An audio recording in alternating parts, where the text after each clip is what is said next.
Hi, good morning, everyone. Hello, can everyone hear me? Yes. Hi, that sounds good. So you know what you can hear me clearly. I think I don't want to go too much about talking myself because I think more importantly is to share my experience with you. My focus will be discussing about what works well in my university. And surely you might find something useful to you, or you might want to modify some of the ideas and use it in your own area. So, as Stuart said, I'm working in the Educational Development Center, which serves the academics from a wider audience. Yes, Stuart, say anything wrong?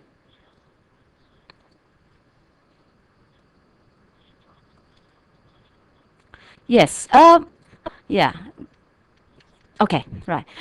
The focus of today is about talking about the institutional-wide strategic direction on e-learning. And then I will talk a little bit how the two rounds of government-funded projects can support staff to overcome technical barrier and use educational sound principles and also in incorporation of scholarship in teaching. And I also mentioned about how blended learning is used in this university. The first round of government-funded projects started in 1999. I think around that time, how many of us know about PowerPoint? Can you raise up your hand? 1999, you know what PowerPoint is? Good for you. I just learned about PowerPoint at that time, and I have a lot of frustration when I use technology. But then through these projects, we support staff to use web. The web that we can make use of is the WebCT platform. And we help teachers to do a lot of development of the homepage design. And we also provide a lot of educational ideas. We have the instructional designer to work with teaching staff, and we also have a team of technical staff who literally, I will use the term expertise, all right, in web designing, web programming, graphic designs.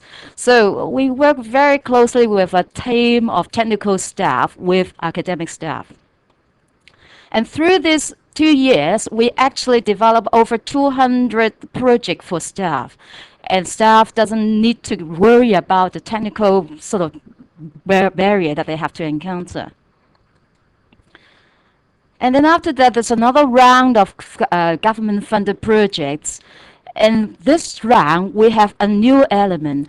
Apart from providing the educational advice, the technical support, we employed an evaluation officer.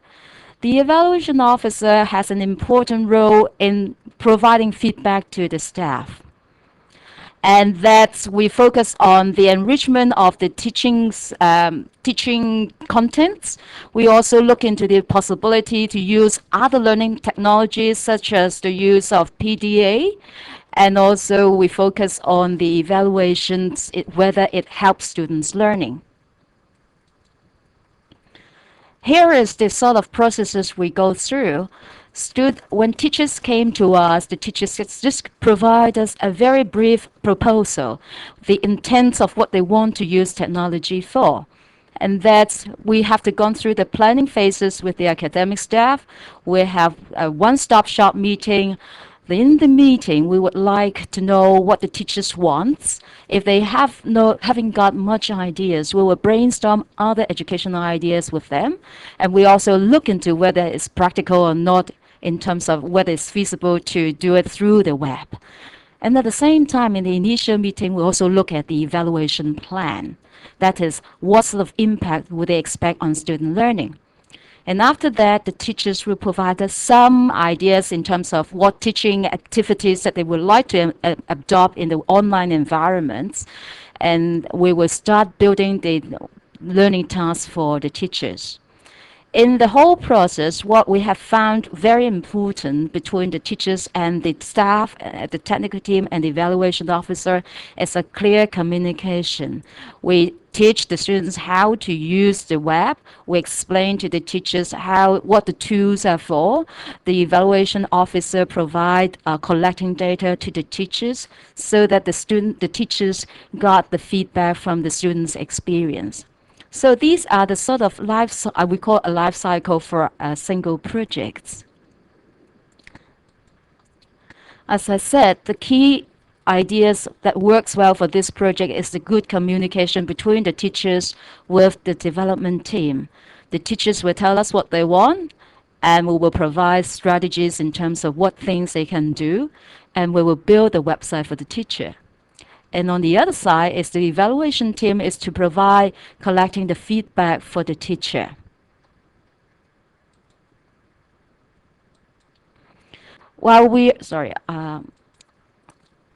Back to the last slide. During the development, there is an ongoing communication between us and the teacher.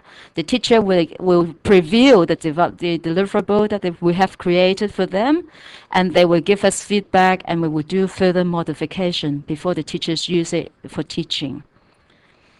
And when I mention about the evaluations, basically we look into what impact on student learning, and that is how they perceive the use of technology, what do they actually do with the technology, and also assess whether they know about what they have taught through the use of technology.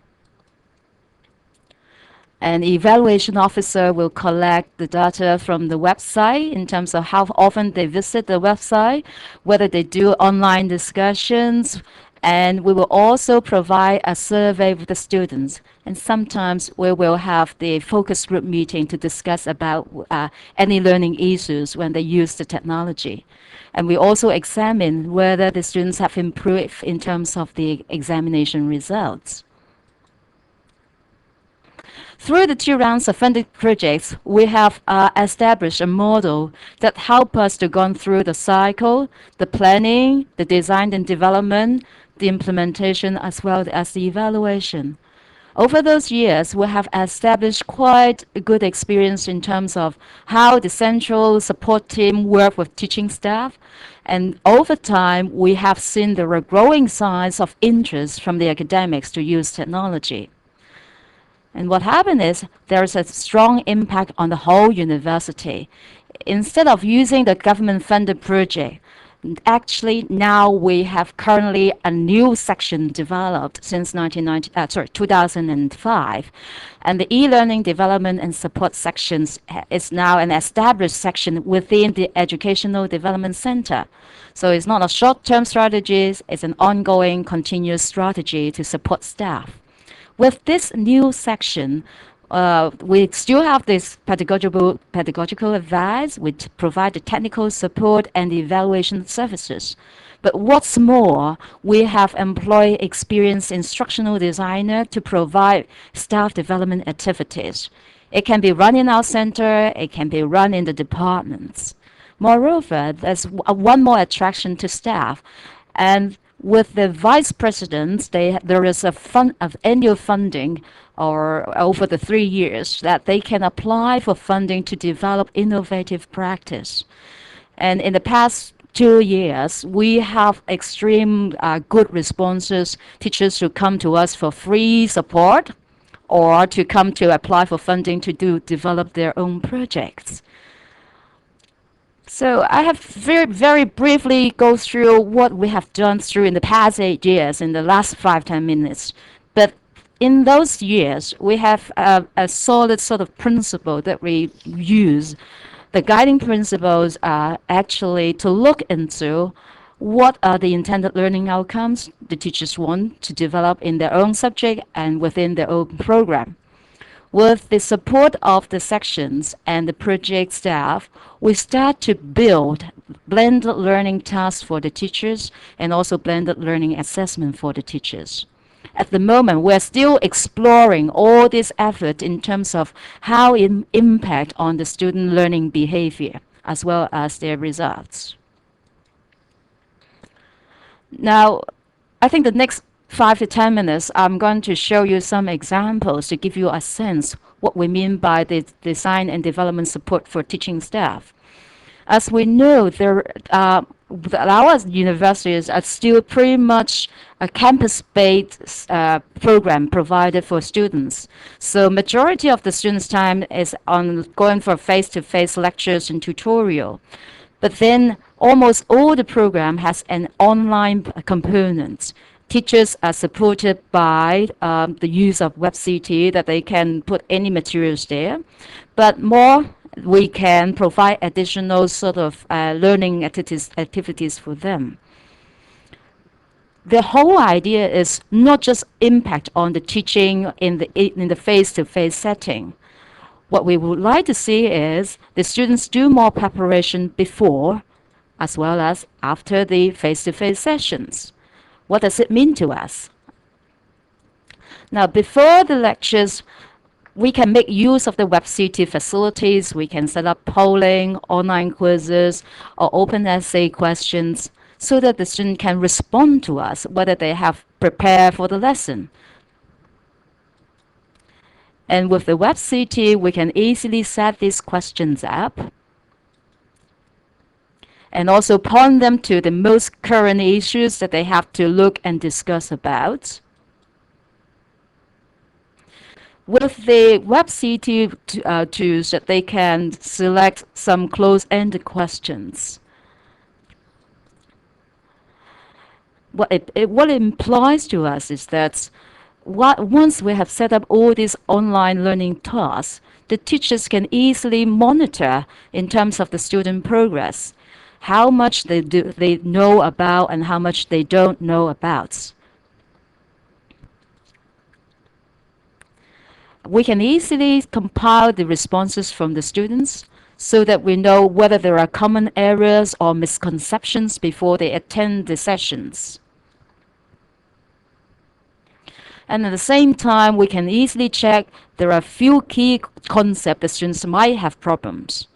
So what we can do during the class time is focusing on those questions and provide feedback to them immediately. Well, for this one, we can provide feedback right through the WebCT system. But there are some exercises we can provide additional feedback in the class. Alternatively, we don't need to provide solution to the students directly. You can just point to them, hey, these questions will have almost half of the class agree and half of the class disagree. Can we debate about your solution? So we can make use of these sort of pre-class activities to help them to focus on some contentious issues or the concept they had, or some problems in terms of the concept that you want them to discuss about. And also what we want to perceive is that teachers make use of, or the students, I should say, the students make use of the offline time. When I said offline means after class, that you can ask them to do more tasks in terms of researching into the topic area, ask them to make additional notes so that they don't depend entirely on the teaching notes. And for us, in this university, we have a lot of students who attend, we call those applied subjects, such as learning to be nursing, to be accountants, to be designers. Students have a better clear focus what they would like to be when they graduate. So what we promote in this university is the contact or interaction between the students and the professionals as well. So sometimes we'll invite professionals to come to the online environment, either through the online forum or have the synchronous video conferencing as what we are doing now. I've just shown you some of the tasks that you can make use of the WebCT platform. Now I'm going to show you some other examples that is outside the WebCT platform. But all these online learning tasks are done through the support of the technical team. For example, when we want our students to tackle some cases and problems, often we will give them a paper describing the situation, the scenarios. But then the students might not be able to grasp the whole concept or the process of the cases. So the technical team can use the skill set and create a website which we may make use of the images, the video, so that the process of the cases can be elaborated with a more lively manner. For this, I just capture one of the page. The students, when they come to this page, it's about a family. This is the father, and there's the mother, and the two daughters. And actually, they're going through a family crisis. When it's in the website, the students can hear the story from the father, the frustration that he had, that the wife didn't come back on time to do the cooking, and then the mom would complain about the father's always get drunk and don't look after the family member, and then the daughter have drugs problem, and and another daughter don't want to attend school. So the student will listen to all these family problems, and they were being assigned certain roles to debate about how they should tackle the family or how they can support the family. Or they may be given a role as a health or a social worker who is going to support the family, or they've been provided with a role as a doctor, how they can help the father with the drinking problems. So through the online environment, the students were given a case that they can explore and debate about. And this is another example that show you in the real website. This is like a virtual laboratory. The students can drag around to see the laboratory and also explore, we call them those hotspots. Those hotspots can link to videos that demonstrate how to do an experiment. But when we do this website for the teachers came to us and say, I got students who repeatedly doing the same error with the experiment. Can you help? And so what we did is we literally film not the full process of the experiment, but just the critical steps that the students need to pay attention to, and we film it. So that when the students come to view the laboratory, they can visit the video and make sure they be aware of the important steps that they have to do. So that's how we make use of the technology to ease off these sort of errors or problems in the laboratory work. And the thing is, when students came to us, they want more fun rather than doing some exercise and just doing tests all the time. So we would like to design some more interesting activities to them. As you can see, this is they call a grammar slot machine. So they can't win a lottery by just clicking and have lots of money, but they will be tested by clicking the handlebar, and they will be presenting with a sentence of maybe some grammatical problems, and then if they click, they have to select what sort of grammar error they have, and they can check it whether they got the correct solution or not. And then after some time, they got the score over here. When we designed this grammar slot machine, literally we have a top 10 record. So by the time when they finish the exercise, they key in their name, and then they know whether they are the top 10 for the month. So, and this we do find the students would like to come back again and again to make to test their own challenge and see whether they're doing better next time. And another sort of game that we built for teachers is the use of crossword puzzle. Now, how many of you do crossword puzzle in a paper? I'm sure a lot of you have tried this, but have you tried it on the website? Have you tried it with your PDA? We've tried this with the students, and students, one, they learn how to spell the word correctly through doing the game, and secondly, they also find it more fun because they don't have to sit in front of the computer all the time. They can play with a PDA when they were traveling. And the other projects we have support the staff to use currently is to use blog. And I heard about weblog, well, just since last year. But then this year we start to build a blog for students. And this is a website, it's not an individual web blog, but this is a web page that collates all the web blogs together for the whole group. At the moment, what you can see is only about 10 names in the list. But literally in this website, it holds over hundreds of web blogs in this page. And all these web blogs, students can view each other's work. And this is the orientation program for one of the department. They want the students to start capturing their experience when they first joined the university. And through the orientation program, students were asked to write down the experience about the school time and the expectation of attending university, and ask them to check about the learning style. So they've done a number of activities, and they can report all these experience through the web blogs. What's more important is that students find it fun is to look at other students' experience as well.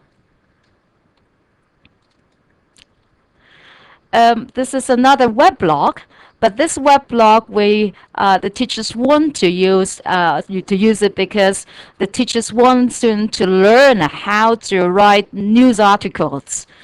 Normally, a student might write a paper-based news article and send it to the teacher, and teachers have to provide individual feedback. But this year, the teacher said, "Okay, she wants to try to use the blog."